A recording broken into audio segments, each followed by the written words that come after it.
Oke, kali ini saya akan membahas tentang kesulitan belajar. Nah, kesulitan belajar itu disebabkan oleh beberapa faktor. Itu ada 5 ya. Yang pertama adalah learning disorder. Learning disorder atau dikenal dengan kekacauan belajar ya. Maksudnya ini apa? Jadi, learning disorder itu atau kekacauan belajar itu adalah kesulitan belajar yang terjadi karena terganggunya proses belajar seseorang yang muncul karena respon yang bertentangan dengan respon yang biasanya. Dicontohkan seperti seorang peserta didik yang terbiasa menulis karya ilmiah yang menuntutnya untuk memiliki pola pikir ilmiah, itu akan mengalami kesulitan belajar pada saat ia harus menulis suatu puisi atau cerpen yang merupakan karya fiksi. Jadi istilahnya itu dia bisa karena terbiasa gitu ya. Kemudian yang kedua yaitu learning dysfunction ya. Dysfunction maksudnya itu apa? Nah, jadi learning dysfunction itu adalah gejala kesulitan belajar pada proses belajar peserta didik yang berfungsi dengan baik, meskipun sebenarnya peserta didik tersebut tidak menunjukkan adanya subnormalitas mental, gangguan alat indera, atau gangguan psikologis lainnya.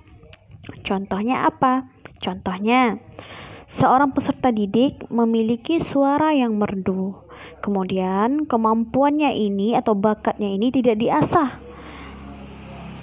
Hal ini menyebabkan peserta didik tersebut kesulitan ketika mengikuti pembelajaran menyanyi ya. Kemudian yang ketiga itu adalah underachiever. Maksudnya itu apa? Nah, underachiever ini adalah kesulitan belajar yang mengacu kepada peserta didik yang sesungguhnya dia memiliki tingkat potensi intelektual yang tergolong di atas normal, tetapi proses belajarnya tergolong rendah. Misalkan ada seorang peserta didik yang memiliki IQ di atas 120 gitu. Jadi tergolong pintar sih sebenarnya. Cuman hasil belajar yang dia peroleh itu setara dengan kemampuan peserta didik yang memiliki IQ di bawahnya, misalnya gitu. Jadi sebenarnya dia pintar, namun hasil belajarnya itu rendah. Kemudian ada lagi namanya slow learner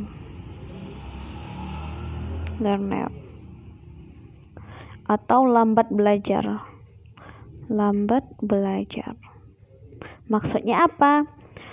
Jadi maksudnya itu adalah di mana kondisi peserta didik yang lambat dalam proses belajar sehingga ia membutuhkan waktu yang lebih lama dibandingkan dengan peserta didik yang memiliki kemampuan yang setara dengan dia.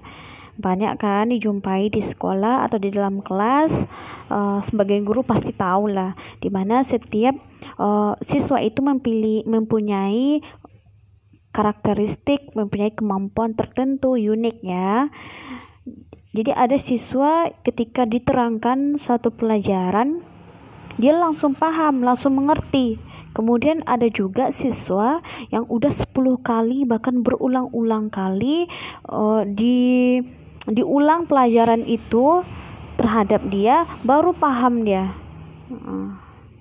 Kemudian yang kelima adalah ketidakmampuan belajar ya, atau learning disabilitas.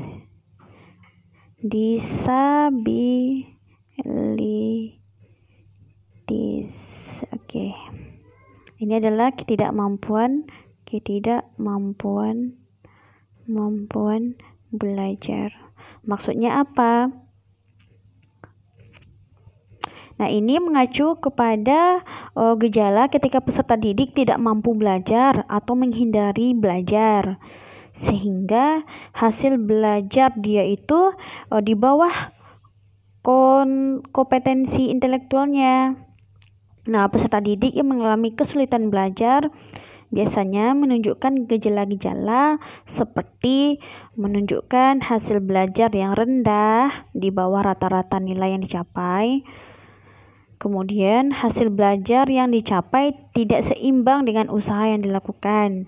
Misalkan ada siswa yang sudah berusaha mati-matian untuk belajar, tetapi hasil belajarnya tetap jelek gitu. Kemudian yang ketiga yaitu lambat dalam menulis tugas-tugas.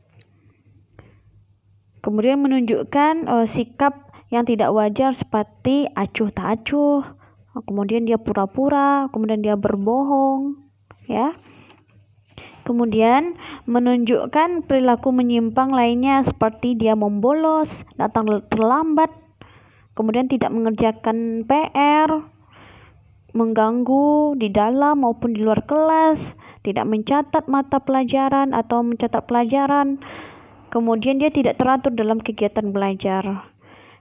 Lalu yang terakhir menunjukkan gejala emosional yang kurang wajar seperti murung, mudah tersinggung, pemarah, kemudian tidak gembira atau kurang gembira menghadapi situasi tertentu. Jadi itulah gejala-gejala yang muncul ketika seorang peserta didik itu mengalami kesulitan dalam belajar ya.